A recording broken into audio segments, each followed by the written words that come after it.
Envie d'une salle de bain où l'on circule facilement? D'un lieu de bien-être à la fois moderne et confortable malgré le manque de place? Aujourd'hui, je vous donne 12 conseils de pro pour agrandir votre petite salle de bain et lui donner un air de palace. Et si on optimisait ensemble votre petite salle de bain pour lui donner l'illusion d'être plus grande? Oui, bon, c'est vrai, c'est un peu de la triche. Mais c'est pour la bonne cause. On a tous connu ce minuscule recoin qui nous sert de salle de bain. Cette petite pièce dans laquelle il n'est pas facile de circuler car à chaque mouvement, on manque de se cogner le petit orteil et de faire tomber un élément. Malheureusement, agrandir la salle d'eau n'est pas toujours possible. Mais rassurez-vous, les astuces pour gagner en confort ne manquent pas. On peut par exemple jouer avec la verticalité, les formes, la taille des meubles ou encore la luminosité. Je vais vous livrer sans plus attendre tous mes secrets. Alors un conseil, restez car vous aurez presque l'impression d'avoir déménagé. Couleur claire pour agrandir et gagner en luminosité. Sans surprise, on se range du côté des couleurs claires. Elles ont toujours été des alliés pour donner l'impression d'avoir gagné quelques mètres carrés. Il est important de privilégier une couleur unique dans toute la salle de bain, comme le blanc par exemple, qui a presque le pouvoir de pousser les murs. Si comme moi, vous trouvez le blanc un peu trop simple à votre goût, il existe d'autres nuances. Les tons froids et neutres pour offrir une sensation de grandeur, comme le taupe, le beige et tout leur camailleux. Les couleurs pastel, comme le crème ou le rose poudré. Elles captent facilement la lumière et la projettent dans toute la pièce. En revanche, mieux vaut éviter les coloris sombres, tels que le noir ou le bleu marine, voire les couleurs un peu trop vives comme le vert ou le jaune. Elles risquent d'alourdir et de prendre toute la place. Et si vous tenez absolument à la couleur, amenez-la avec parcimonie en ajoutant quelques petites touches dans la décoration.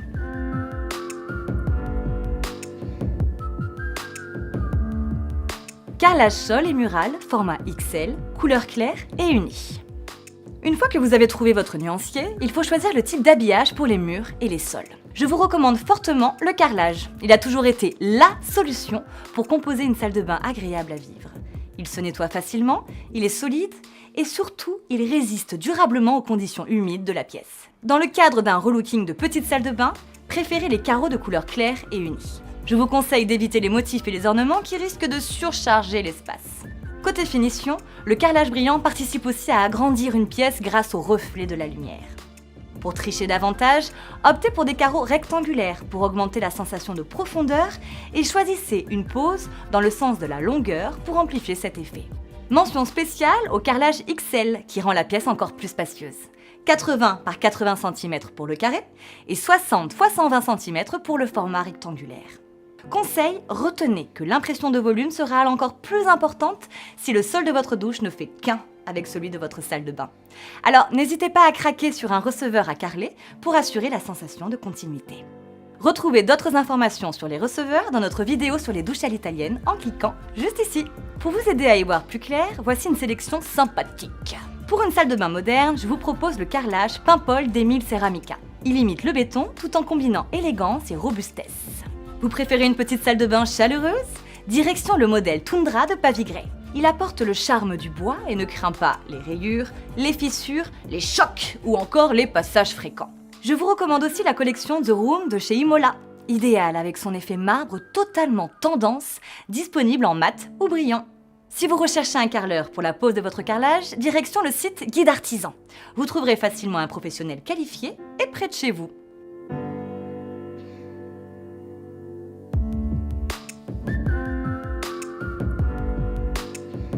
Meubles et sanitaires suspendus, pour libérer l'espace au sol et agrandir. Même si on a une petite salle de bain, on a besoin de ranger. Et c'est là que les choses se compliquent. Il faut du mobilier ni trop gros, ni trop grand, mais avec suffisamment d'espace pour garder une pièce ordonnée. Justement, les meubles suspendus sont faits pour vous.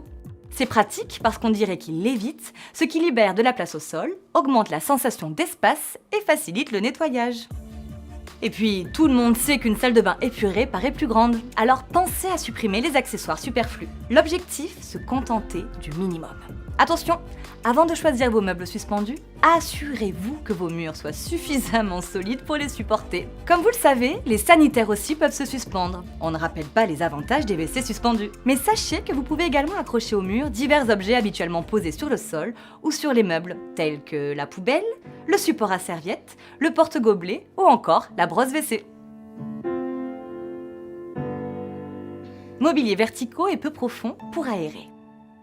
Chaque centimètre compte dans une petite salle d'eau. Sur ça, on est d'accord. C'est pourquoi je vous recommande d'exploiter un maximum les murs. Après tout, ils sont là, autant les utiliser, non? Pour investir les murs, j'ai quelques idées tendance.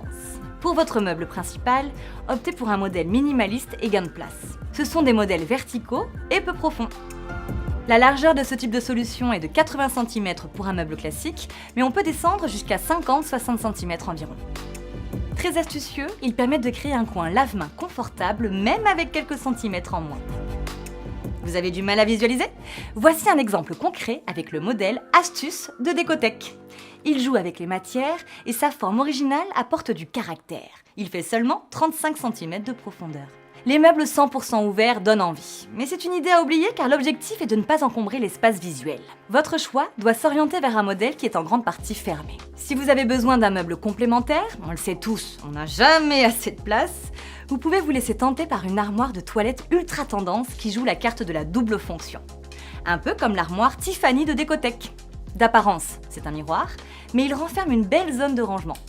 Pour les petits espaces, on opte pour la version une porte, 60 cm de longueur sur 15 cm de largeur. Les armoires de toilette modernes sont souvent équipées d'une prise pour pouvoir brancher un sèche-cheveux, un rasoir ou encore un téléphone, ainsi que d'une fonction anti-buée afin de simplifier votre quotidien. Alors, n'est-ce pas un élément indispensable? Vous pouvez aussi ajouter une colonne ou demi-colonne à côté de votre meuble principal et accorder sa couleur à ce dernier pour agrandir votre espace de rangement. Il existe aussi des niches, des étagères et des tablettes utiles pour garder les produits à portée de main, comme par exemple la niche fermée pupitre de Sanijura ou encore la tablette Demotion de Delpha. Bon, là je vous montre plusieurs solutions, mais libre à vous de choisir selon la configuration de votre salle de bain. L'idée, créer avant tout des rangements et aérer votre pièce.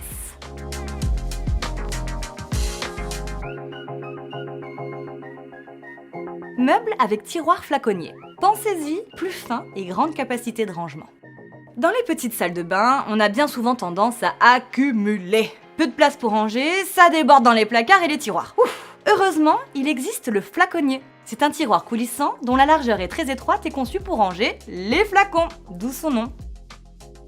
Il vous permet d'avoir une visibilité parfaite sur le contenu du tiroir, comme celui que l'on a souvent dans la cuisine pour les bouteilles d'huile. Il se glisse facilement dans un coin et augmente la capacité de rangement. Vous avez du mal à visualiser? Je vous montre à quoi ça ressemble avec le meuble Lumina de Décotech. Autre solution pratique pour un petit espace, le tiroir à l'anglaise. On le retrouve à l'intérieur d'un tiroir principal. Il est presque invisible, mais s'avère pratique pour ranger les petites choses, comme les brosses, les bijoux ou encore les vernis. Il est discret, mais offre un espace de rangement conséquent. Visuellement, le meuble paraît plus épuré car on n'aperçoit qu'un seul tiroir. Regardez la façade du meuble Précision de Burgbad. Impossible de deviner qu'un deuxième espace nous attend à l'intérieur.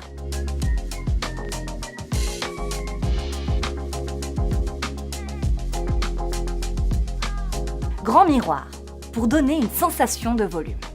Envie d'augmenter la profondeur de votre pièce et la rendre plus chouette? Utilisez un miroir. Son pouvoir de réflexion augmente l'espace et donne une sensation de grandeur. À utiliser sans modération, que ce soit sur les surfaces des meubles, au-dessus du lavabo ou sur le mur tout simplement. On l'aime parce qu'il est décoratif en plus d'être pratique, surtout quand il s'équipe de lumière. À la recherche de produits tendance? En ce moment, ce sont les grands miroirs ronds qui sont en vogue. Regardez par exemple l'atelier de Pradel, qui trône fièrement au-dessus du meuble vasque grâce à ses finitions soignées. Ou encore le miroir reverse en forme de oblong, ce qui est très original. Douche contre baignoire pour optimiser l'espace. Vous le savez, la douche est plus adaptée qu'une baignoire dans les petites pièces d'eau. Même s'il existe des baignoires peu encombrantes, la douche reste la meilleure solution pour optimiser l'espace. Vous pouvez craquer pour une douche italienne minimaliste pour profiter de l'absence de démarcation entre la douche et le sol, ou une douche avec receveur extra plat qui s'installe dans la salle de bain en quelques heures. Une douche d'angle, parfaite pour les petites pièces. Vous pouvez par exemple ajouter une cabine de 80 par 80 cm, mais pour plus de confort, optez pour une de 90 par 90.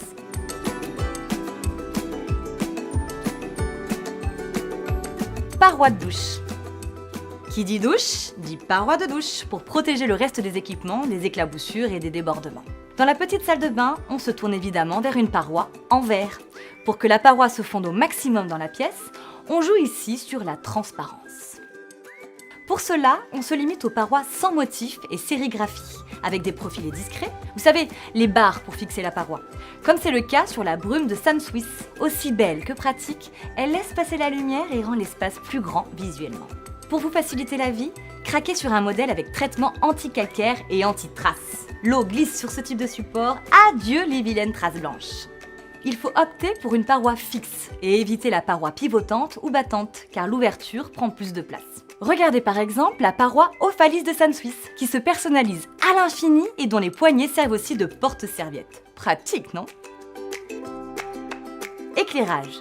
Remplacez les appliques par des spots pour libérer l'espace. Chaque centimètre compte dans une petite salle de bain, et l'éclairage est très important pour votre aménagement. Il ajoute un certain confort visuel et aide à sublimer la décoration. On mise sur les appliques murales ou les spots encastrés, des solutions discrètes qui apportent un éclairage doux et confortable. Bien disposés, ils illuminent chaque centimètre carré de votre pièce et vous permettent de dire au revoir à toutes les zones d'ombre qui ont tendance à la tasser.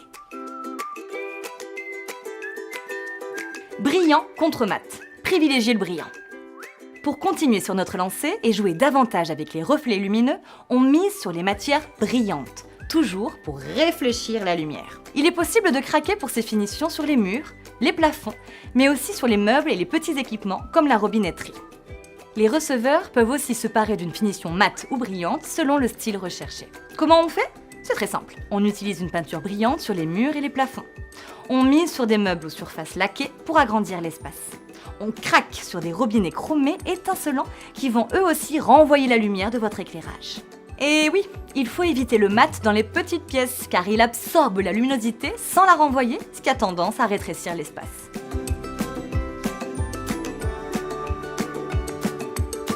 Dernier conseil déco. Minimaliste pour libérer l'espace, ajoutez une touche de rayure pour agrandir. Vous voilà bien équipé. Vous commencez à vous rapprocher de la petite salle de bain tant rêvée. Il ne reste plus qu'à la personnaliser pour y ajouter un soupçon de personnalité. Pour la déco, on se contente du minimum. Pas d'accessoires superflus pour éviter la sensation d'encombrement. Misez donc sur les matières naturelles et sur quelques pièces phares. Personnellement, si vous avez la chance d'avoir une fenêtre, je vous encourage vivement à intégrer quelques plantes vertes. Le Cantia, le Ficus ou encore le Monstera s'épanouissent très bien dans les environnements humides. Autre conseil, craquez pour les rayures, qui ont le don d'agrandir visuellement, d'autant plus si elles sont utilisées dans le sens vertical pour jouer sur les hauteurs.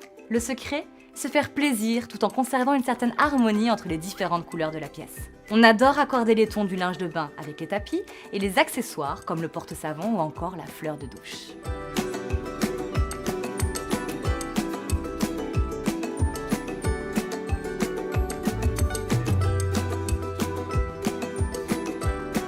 Pour conclure, comme vous avez pu le voir, il existe de nombreux subterfuges pour changer le regard que vous portez sur votre salle d'eau. La petite salle de bain ne doit pas se cantonner à un aménagement improvisé, bien au contraire. Le manque de place doit être pris au sérieux pour pouvoir créer un agencement et une décoration parfaitement adaptés. Avec ces quelques astuces, vous avez désormais toutes les clés pour avoir une salle de bain confortable et la plus grande possible. Pour vous aider à vous projeter, n'hésitez pas à construire votre salle de bain avec le configurateur 3D disponible sur le site d'Espace Aubade. Retrouvez le lien dans le descriptif de cette vidéo. Vous savez maintenant comment faire pour gagner quelques mètres carrés, petit vénard. Alors, à vous de jouer. Et n'oubliez pas qu'un aménagement réfléchi peut faire toute la différence. Pour ne rien manquer, abonnez-vous et activez la cloche. Je vous dis à très vite pour de prochaines astuces déco. Salut!